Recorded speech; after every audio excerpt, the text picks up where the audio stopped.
بدلتا لیاری اور جگمگاتا لیاری کا سفر جاری ہے۔ وہیں Lyari transformation project chairman Bilawal Bhutto Zardari کے احکامات اور منظوری کے بعد زیر صدارت project director Faheem Chachar, chairman Lyari town Nasir Karim Baloch اور میونسپل کمشنر حماد رنڈی خان، نیسپا کمیٹی اور پروجیکٹ کے متعلقہ افسران کے ساتھ ایک اجلاس کا انعقاد کیا گیا، جس میں لیاری ٹرانسفارمیشن پروجیکٹ کے ثمرات براہ راست عوام تک پہنچانے کے لیے حکمت عملی بنائی جا رہی ہے۔ اس پروجیکٹ میں عوام الناس سے مشاورت کے لیے بھی آگاہی مہم ترتیب دی گئی ہے، تاکہ حکومت سندھ لیاری ٹاؤن اور عوام کے اشتراک سے پروجیکٹ کی تکمیل سے لیاری کی عوام مستفید ہو سکے۔ اس ضمن میں لیاری میں صاف پانی کی فراہمی اور سیوریج کے مسائل، پارس گرین بیلٹ کی تعمیر و تزئین و آرائش سمیت دیگر منصوبے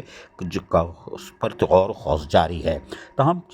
چیئرمین ناصر کریم کی صدارت میں ہونے والے اس اجلاس میں میونسپل کمشنر حماد رنڈی خان نے بھی لیاری میں جاری کاموں کے حوالے سے آگاہ کیا اور پروجیکٹ کے حوالے سے بھی تفصیلات فراہم کی کہ اس پروجیکٹ کے بعد اہلیان لیاری ٹاؤن کو کس طرح سہولیات کی فراہمی کو ہم یقینی بنا کر چیئرمین بلاول بھٹو زرداری کے ویژن کو مکمل کر سکتے ہیں۔ اجلاس میں حکمت عملی طے کر لی گئی ہے اور یقیناً عوام تک بھی یہ میسج جائے گا اور عوام سے بھی مشاورت کا عمل جاری رکھا جائے گا۔ عزیز عارف، KBS بلیاتی نیوز، کراچی۔